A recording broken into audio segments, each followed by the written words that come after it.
오늘은 성경 본문 디모데후서 3장 1절에서 5절의 말씀을 가지고 침묵이 아닌 인내라는 제목으로 여러분들과 하나님의 말씀을 함께 나누도록 하겠습니다. 오늘 성경 본문 3장 1절을 여러분 보시면은 이렇게 말씀을 시작하고 있습니다. 너는 이것을 알라 말세에 고통하는 때가 이르러라고 성경에서는 시작합니다. 오늘 본문에서는 이 본문의 말은 바울이 디모데에게 보내는 말이기도 합니다. 하지만 또 동시에 이 말은 그 과거에 있던 한 시대에 한 사람이 한 수신자에게 보내는 내용일 뿐만 아니라 오늘 우리에게도 동일하게 하나님께서 말씀하시는 말씀인 줄 믿습니다. 이 말씀을 우리가 한번 보시면은 너는 이것을 알라, 우리를 보고 이야기하는 거죠. 우리가 이것을 알아야 된다고 말합니다. 근데 말세에 이 성경 다른 세번역 성경을 보니까 마지막 날에 이르면은 고통하는 때가 당할 것이다. 어려운 때가 올 것이다. 라고 말하고 있습니다. 이 말은 성도들에게 하는 말이기 때문에 마지막 때가 되면은 여러분들이 어려움을 당하게 된다는 것이죠. 또 한편으로 돌이켜 본다면은 마지막 때가 되었는데 우리가 어려움을 당하지 않는다면은 우리는 그 수신자들이 아니라는 겁니다. 참 성도들이 아니라는 것을 말하고 있다는 거죠. 왜 마지막 때가 되면은 어려움을 당할까요? 성경은 이렇게 계속 이야기하고 있습니다. 그 마지막 때가 사람들이 자기를 사랑하고 돈을 사랑하고 자랑하고 교만하고 비방하고 부모를 거역하고 감사하지 아니하고 거룩하지도 않고 무정하고 원통함을 풀지 아니하고 무함하고 절제도 안 하고 사납고 선한 것을 좋아하지도 않을 뿐더러 배신하며 조급하며 자만하며 쾌락을 사랑하기를 하나님 사랑하는 것보다 더 사랑한다 라고 말씀하고 있다는 거죠. 이것이 익숙한 자들은 어려움은 없는 겁니다. 왜냐하면 그때 세상과 우리가 똑같기 때문에 더 기쁘죠. 여러분 요즘에 신문이나 사회 면에라든지 정치, 경제 또는 인터넷에서 여러분들이 보시면 오늘 성경 3장 2절 이후에 나오는 하반절부터 나오는 모든 내용들이 그 안에 다 들어가 있습니다. 사람들이 무정하죠. 원통함을 참지 못하죠. 저는 인터넷에서 뉴스를 자주 보는데 인터넷에 열면 다 뉴스가 나오지 않습니까? 길 가다가 그냥 자기 분에 못 이겨서 노인을 때려서 다치게 한다든지 또 여자들이나 남자들이나 약자에게 그냥 원하는 화풀이로 원통함을 풀어서 사람을 다치게 하고 그리고 또 배신하죠. 또 쾌락 사랑하기를 얼마나 더 그것에 대해서 사람들이 흠모하고 따라갑니까? 우리가 보는 대중매체나 TV나 이 모든 것들이 그런 것들에 대해서 초점이 맞춰져 있는 시대가 아니겠습니까? 그런데 이러한 시대에 살아갈 때에 성도는 그로 인해서 어려움을 당한다는 것입니다. 여러분들이 우리가 참 신앙을 가진 성도면은 이러한 정세들이 이러한 어떤 상황들이 나타날 때 우리가 그로 인해서 어려움을 겪을 수밖에 없는 것이 우리가 그것을 하나님의 말씀에 따라 살아가는 우리가 그것을 싫어하게 되어 있기 때문입니다. 근데 만약에 여러분들이 그런 것이 즐겁고 좋고 거룩하지 않고 부모를 대항하고 권세를 대항하는 것이 나에게 뭔가 유익이 된다고 생각하고 무정하고 원통한 것이 좋다면은 그것은 여기서 말하는 수신자가 되지 않는다는 거죠. 이 말세의 징조는 우리에게는 어려움이지만 믿지 않는 자들에게는 정말 즐겁고 재미있는 시대가 도래할 것이라는 거죠. 지난주죠. 어제였습니다. 토요일날 한국에서는 퀴어 축제라고 해서 동성애 축제가 시작이 되었습니다. 여러분 동성애 축제가 시작되는데 믿는 우리는 답답하고 갑갑하죠. 하지만 세상의 사람들은 그것을 정말 페스티벌로 즐기고 있다는 거죠. 동일한 사건이 일어남에도 불구하고 말세가 되면 어려움을 당하는 쪽과 기쁨을 누리는 자로 나뉘어진다는 것입니다. 그래서 성경은 우리에게 그것을 임재하라고 합니다. 여러분 우리나라가 2015년, 2016년에 복지부 질병관리본부에서 동성애를 하다가 에이즈에 걸리게 되면 그 사람들을 국가 유공자보다 더 많은 혜택을 주도록 법이 바뀌었습니다. 그래서 그 사람들이 병원을 나라에서 정해줄 필요도 없이 자기가 원하는 병원에 가서 치료를 받을 수 있게 인권보호 차원에서 그렇게 했고, 만약에 병원이 에이즈 환자가 우리 병원에 들어와서 전염성의 병이라고 해서 거부를 하게 되면 그 병원은 처벌을 받게 되어 있습니다. 법적으로 처벌을 받게 우리나라의 법이 바뀌었습니다. 그리고 또 요양병원에 들어가게 되면 에이즈 환자들이 죽을 때까지 최고급의 대우를 받는 거죠. 물론 최고급의 대우라는 것은 어떤 말이냐면은 뭐 좋다는 말을 떠나서 치료비 전액을 다 받게 되어 있고, 그리고 그를 간병하는 간병인을 둘 수 있는데 매달 180만 원까지 간병비를 보조받을 수 있습니다. 저는 한국에서 희귀병 가지고 있는 환자 중에 한 사람이거든요. 그런데 저도 그만한 혜택을 받지 못하는데 그 사람들은 동성애를 하다가 걸린 에이즈의 환자일 때라도 모든 것들을 국가에서 보조해주고 있다는 거죠. 여러분, 이런 일들이 이제 일어나고 있습니다. 물론 그 사람들이 받는 것에 대해서 우리가 시기하고 질투해서 기분 나빠서 이 문제가 아니라 시대가, 세상이 바뀌어가고 있다는 거죠. 근데 이렇게 바뀌어지는 가운데에서 나타나는 한 가지 현상이 무엇이냐면은 침묵이라는 것입니다. 왜냐하면은 세상은 하나님의 말씀을 거역할 때에 하나님의 말씀을 정면으로 거역하기보다는 정의와 사랑, 인권이라는 것을 가지고 하나님의 말씀을 우회적으로 건너뛰게 만든다는 거죠. 그러므로 인해서 기독교인들은 하나님의 말씀을 따라 살아가려고 할 때 그것을 바르게 분별하지 못하고 그냥 침묵하게 되면 반드시 나중에 큰 어려움을 당하게 된다는 것입니다. 얼마 전에 있었던 미국에서 일어난 일인데요. 어떤 일이냐 하면은 그 동성 결혼이 이제 합법화가 미국에서 되었지 않습니까? 근데 미국에서 동성 결혼이 합법화되자마자 미국의 오클라호마 주에 있는 의사당 부지에 10개명의 건축물을 만들어 놓은 게 2012년도에 있었다고 합니다. 근데 2012년도에 세운 이 오클라호마 의사당 부지에 있는 10개명 기념물이 동성결혼이 합법화되자마자 그것이 불법이라고 해서 그것을 철거하는 일이 생겼습니다. 왜냐하면 우리가 동성애라든지 이런 어떤 하나님의 말씀에 대적하는 일들에 대해서 우리하고 상관이 없기 때문에 그냥 뭐 나중에 알아서 되겠지라고 생각할 수도 있지만 이 모든 것들이 나중에 역작용을 일으켜서 하나의 일들이 법제화가 되면은 우리 또한 하나님을 믿을 수 없는 방법으로 모든 것들이 바뀌어 간다는 거죠. 그래서 이런 부분에 있어서 지금 뭐 한국에서는 한국 교회에서 일어나서 소위 말하는 그것에 대해서 반대 집회도 하고 이렇게 하지만 한편으로 시각으로 볼 때는 한국 교회가 굉장히 인권을 무시하고 또 굉장히 요산스럽게 부산하게 그런 일들을 한다고 생각하지만 사실 그런 부분들 속에서도 우리가 잘 생각해야 되는 것이 우리가 피켓을 들고 나가서 시위를 하는 문제를 넘어서 누군가의 그리스도인의 침묵이 반드시 그것이 우리에게는 하나님을 믿기 어렵게 하는 그러한 시대로 도래하게 만들고 만다는 거죠.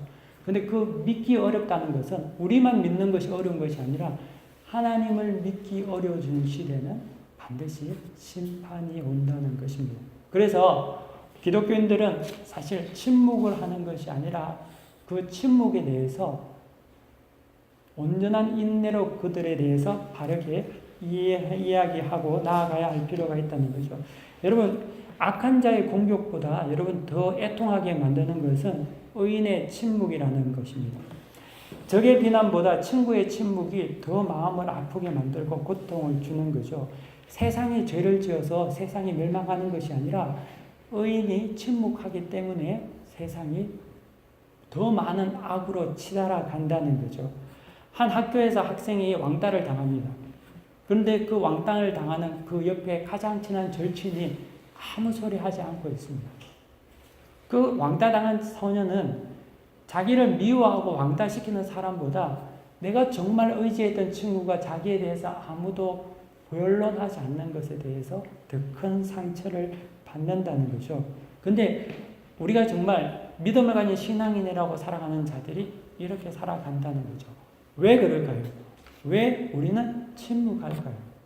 오늘 성경에 보면은 그 내용이 명확하게 나타나 있습니다. 그게 뭐냐면 마지막 때가 되면 사람들은 자기를 사랑하기 때문이죠. 나를 사랑하기 때문에 괜히 얽히기를 싫어한다는 거예요. 손해보기가 두렵다는 거죠. 그렇기 때문에 침묵한다는 거예요. 잘 될 거라고 생각한다는 거죠. 굳이 내가 하지 않아도 된다는 생각을 가지고 있죠. 하지만 그로 인해서 악은 더 퍼져나간다는 겁니다. 한국교회가 1960년도, 70년도 굉장히 부흥했던 이유 중에 하나가 개인 구원을 장려하고 독려했기 때문입니다. 내 가족, 내 가정, 회사, 내 교회를 위해서 많이 기도했습니다. 그리고 그것을 위해서 많은 사람들이 모여서 교회에 예배를 드리고 그것을 독려하고 부흥시킨 때가 있었습니다. 그러다 보니까 마치 이제는 내 자신과 내 믿음, 내 구원이 중요하게 된 거지 다른 이웃에 대해서 잘 돌아보지 못하게 됐다는 거죠. 우리는 비난은 할 수 있지만 그들에 대해서 제대로 섬길 수 있는 방법들에 대해서는 잘 배우지 못했다는 것입니다. 그러다 보니까 지금 이러한 어려운 시대를 맞게 된 것인지도 모릅니다.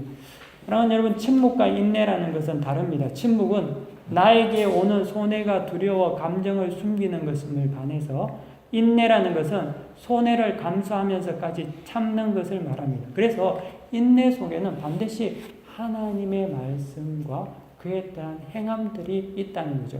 고린도전서 13장에 보면 사랑은 오래 참고 불의를 기뻐하지 않는다고 하거든요.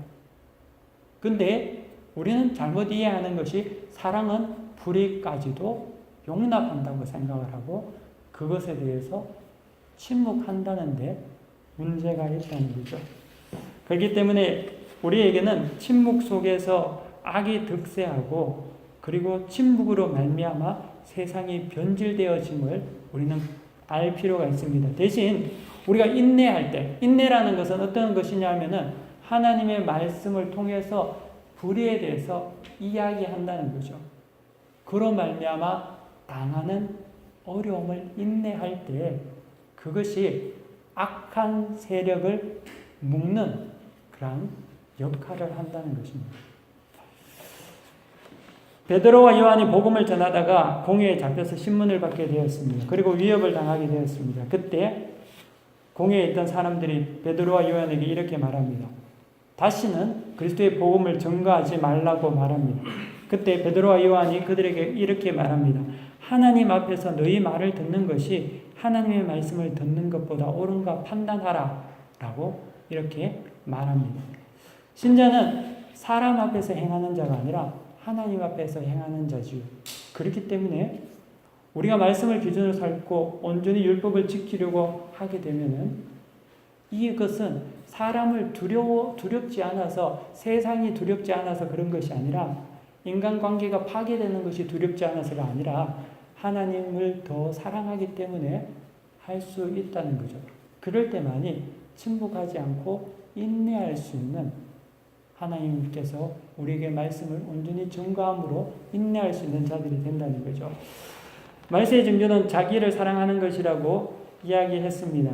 하나님보다 자기를 더 사랑함으로 다른 사람보다 자기를 더 사랑하게 되고 또 그러므로 말미암아 그 자기 중심적인 것을 통해서 자기 자신이 받아야 될 고난과 그 모든 것들을 피해감으로 말미암아 모든 것들이 다 흐트러지게 된다는 거죠.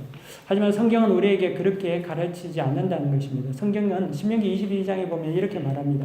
우리에게 적극적인 선을 요구하는데 잃어버린 소가 있다면 그 소를 찾아서 주인에게 갖다 주고 자기가 그 소를 가지고 있다가도 나중에 되면은 그 주인이 1년이 되든 2년이 되든 찾아왔을 때 다시 그것을 돌려주라고 이야기하거든요. 이 말은 적극적으로 선을 행하라고 성경은 이야기하고 있습니다. 우리 기독교의 신앙이라는 것은 이런 어떤 적극적인 실천을 요구하는 신앙입니다. 그렇기 때문에 우리는 침묵하는 것이 아니라 늘 하나님 앞에서 바른 것을 변론하고 그것에 대해서 인내할 필요가 있다는 거죠. 그로 인해서 변론했을 때 당하는 어려움 또한 인내할 필요가 있습니다. 베드로가 예수님께서 십자가에 달리기 전에 공회에서 대제사장들로 인해서 산헤드린 공회에서 신문을 당하게 되었습니다. 근데 예수님께서 그 신문을 당할 때 베드로는 멀찍이 예수님을 바라보고 있었죠. 근데 사실 베드로가 예수님을 십자가에 못 박히게 한 건 아니지 않습니까? 사실 베드로는 예수님과 함께 있으면서 침묵한 것 뿐이었거든요. 예수님이 고난당하는 자리에서 그는 주님을 지켜보기는 했지만 대변하지는 못했습니다. 내가 고난당할 때 한마디 해주는 것, 나를 변론해 주는 것, 그것이 참 사랑이었음에도 불구하고 베드로는 그렇지 못했지요. 왜냐하면 그 당시에는 베드로는 아직까지 주님을 사랑하기보다는 자기 자신을 더 사랑했기 때문이거든요. 자기 자신이 혹시나 피해볼까 봐 두려웠거든요. 자기도 예수님처럼 잡혀서 십자가에 잡힐까 봐 겁났거든요. 그래서 베드로는 침묵하게 되지 않습니까? 예수님께서 십자가에 달리시고 죽으시고 난 후에 부활하셔서 요한복음 21장에 보면은 베드로를 찾아와서 묻는 질문이 너무나 기가 막힙니다. 예수님께서 베드로를 찾아와서 첫 번째 하는 질문이 뭐예요? 물론 첫 번째 질문이 마지막 질문이고 모두 질문이었죠. 그것이 네가 나를 사랑하느냐? 라는 질문이었거든요. 네가 나를 진정 사랑하느냐? 사실 베드로는 주님을 사랑하기보다는 자기를 사랑했기 때문에 침묵할 수밖에 없었습니다. 하지만 주님은 그 베드로에게 네가 나를 사랑하느냐라고 질문을 하셨습니다. 즉 네가 나를 사랑한다면은 침묵이 아니라 인내해야 한다는 거죠. 나의 말씀을 믿고 그것을 통해서 다른 사람들에게 전거하고 그를 통해서 받는 핍박이라도 인내할 수 있다는 거예요. 예수 믿는 자들이 해야 하는 일이고 믿는 자들의 모습이라는 것입니다. 베드로를 위해서 목숨을 버린 주님, 그리고 구원하신 주님께서 베드로에게 정말 넌 나를 사랑하니? 라고 묻고 계신다는 겁니다. 사랑하는 성도 여러분, 우리는 지금 이 시대에 살아가면서 많은 일들이 일어나고 있습니다. 여러분들이 조금만 신경을 쓰시면은 유럽에도 얼마나 많은 일들이 일어나고 있는지 모릅니다. 얼마 전에 있었던 6월 1일 날에 스위스에서는 고튼하르트 베이스 터널이라는 터널이 완공식을 열었는데요. 그 터널이 유럽에서 가장 긴 터널이라고 합니다. 장장 57km의 터널인데요. 17년 동안 그것을 만들고 6월 1일 날 개통식을 했습니다. 그 개통식 때 독일의 메르켈 총리뿐만 아니라 프랑스의 호란드 대통령, 이탈리아의 렌치 총리, 각국의 유명한 정상들이 다 와서 거기서 오프닝 행사를 했습니다. 근데 그 오프닝 행사가 어떤 행사였냐 하면은 염소탈을 쓴 옷을 입고 온 사람이 사탄에게 제의식을 하는 그런 퍼포먼스를 했습니다. 노동자들이 교수형을 당하는 모습들이 있고요. 염소와 행언하는 퍼포먼스가 그 안에 있고 좀비 일꾼들이 나타나고 공사에서 희생당한 희생자들을 염소신에게 제물로 바치는 희귀한 퍼포먼스를 했습니다. 여러분, 이런 일들이 우리 가운데서 자연스럽게 일어나고 있다는 거죠. 하지만 그것을 보고 사람들은 환호하고 즐거워한다는 거죠. 미국에서는 5월 6일에서 7일까지 뉴욕에서 힐송 교회에서 하는 힐송 우먼스 집회가 있었다고 합니다. 힐송 뉴욕 컬러 우먼 컨퍼런스라는 것이 있었는데요. 그 폐막식 때 그 순간은 부흥회를 한 거예요. 여성들을 위한 힐송 집회를 했는데 그 폐막식 때 젊은 목사가 나와서 그 여성들 앞에 팬티 한 장 입고 오른쪽 어깨에는 예수님의 문신을 새겨서 나와서 열광을 시켰다는 거죠. 그럴 수 있다고 생각했죠. 사람들이 열광했죠. 그 믿는 모든 크리스찬들이 집회 마치고 그 남자 목사를 보면서 열광했습니다. 우리가 이런 것들을 볼 때 침묵할 수 있는가? 그럴 수도 있지. 그 사람들이 할 수 있을까? 우리는 침묵해서 안 된다는 거예요. 침묵해서는 안 된다는 거죠. 미국 프로테스탄트 교회가 얼마 전에 동성애를 합법화하고 작년에 동성애 목사를 세우기로 안수를 결정을 내렸습니다. 근데 미국 교회, 프로테스탄트 교회가 두 가지로 나눠볼 수가 있는데, 하나는 메인라인 프로테스탄트하고 또 하나는 에반젤리카 프로테스탄트, 복음주의 프로테스탄트로 나뉩니다. 근데 메인라인 프로테스탄트에는 어떠한 교단이 속해 있냐면 미국 성공회, 그리고 미국 장로교 연합회, 그리고 미국 그리스도교 연합회, 그리고 미국 루트란 연합회가 포함되어 있습니다. 많은 개혁교회들이, 미국의 주류 교회들이, 메인라인들이 미국 개신교회에 포함되어 있습니다. 반면에 에반젤리칸 프로테스탄트에는 이침례 교회랑 그리고 미국 미조리 총회 루트란 교회가 포함되어 있습니다. 근데 미국에 있는 메인라인 프로테스탄트 교회는 그 교회의 대부분의 교회가 동성애를 인정을 하고 합법화시켰는데요. 그 이유를 가만히 살펴보니까 그 메인라인 프로테스탄트 교회가 믿는 게 뭐냐면 성경의 말씀을 진리로 받아들이지 않는다는 데 있습니다. 그들이 믿는 신앙은 성경을 시대에 따라서 해석할 수 있다고 믿는 신앙이거든요. 그렇기 때문에 하나님의 말씀의 진리의 말씀이 말하는 것을 온전히 받아들이지 않고 어떠한 사안이 나올 때마다 그 시대에 맞춰서 동성애도 인권으로, 다른 것들도 정의로 받아들이게 된다는 거죠.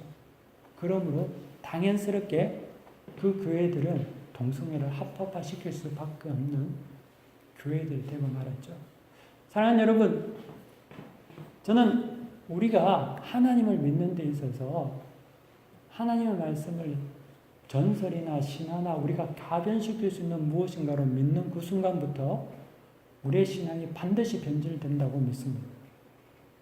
그렇기 때문에 진리의 말씀을 우리가 온전히 수호해야 하고 그 말씀을 살아갈 때 생명력이 있는 것입니다. 그것을 놓치면 다 변질되고 침묵하게 된다는 거죠. 하나님의 말씀대로 살면은 인내해야 될 때가 분명히 옵니다. 어려운 시기를 맞이할 수밖에 없습니다. 저는 우리 모든 성도들이 미국에서 유행하는 조지 오웰이라든지 이런 사람들이 긍정적인 어떤 사고방식에 대해서 이야기하는 그러한 부분들에 대해서 여러분들이 예수 믿는 것이, 신앙생활 하는 것이 격려받고 위로받고 창의적인 생각과 긍정적인 마인드를 가지고 하나님을 사랑하고 이런 마인드보다는 무엇보다 우리가 죄인이라는 심각한 인식 하에서 하나님을 찾아야 될 줄 믿습니다. 그럴 때만이 우리의 신앙이 유지될 수 있다는 거죠. 근데 많은 교회나 많은 어떤 신앙인들은 그런 것들에 대해서는 듣기는 그렇게 좋아하지 않죠. 왜냐하면 죄의 심각성을 이야기하고 교회 올 때마다 회개하라고 하고 다 죄인이라고 하면 누가 좋아하겠습니까? 싫어하죠. 하지만 그 자각 속에서 참 기쁨과 그 자각 속에서 하나님의 은혜를 누릴 수 있다는 거죠. 그래야지만이 예수가 필요한 겁니다. 그냥 우리가 죄인이라고 인정하지 않으면 예수의 보혈의 피가 뭘 의미하게 된다는 거죠. 사랑하는 성도 여러분, 오늘 디모데후서 3장 1절에서 5절까지 말씀 속에서 이 시대에 말세에 고통당하는 때가 우리에게 이른다고 하고 또 우리가 하나님을 온전히 믿는 자라면은 그것을 느끼게 된다고 이야기합니다. 그때 우리 모두가 침묵하는 성도가 아니라 그것을 자각해서 그것을 인내할 수 있는 그런 믿음의 성장에 있는 우리 모두가 되기를 간절히 축원합니다. 다 함께 기도하겠습니다. 거룩하신 주님, 이 시간 오늘 하나님 말씀을 통하여서 우리 자신이 어떠한 시대에 살아가는지를 다시금 한번 보게 되었고, 또 지금 이 시대에 일어나는 수많은 변질된 행태들과 또 하나님을 믿으면서도 우리가 침묵함으로 세상의 악을 조장하는 결과를 나타낼 수밖에 없는 우리 자신들도 한번 돌이켜보고 생각해 봅니다. 거룩하신 하나님, 이 시간 우리에게 성령의 은혜를 베풀어 주시옵시고 하나님을 더욱더 사랑하고 말씀대로 살아갈 수 있는 믿음을 허락하여 주옵소서.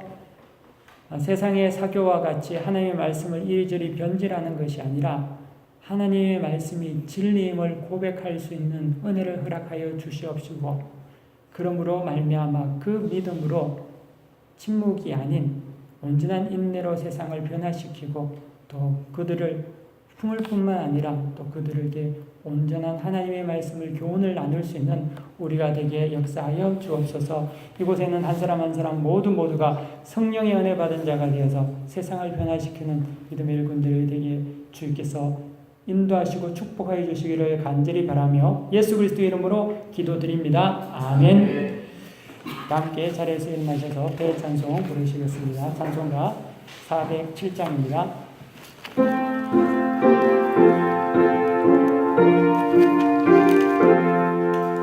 Thank you.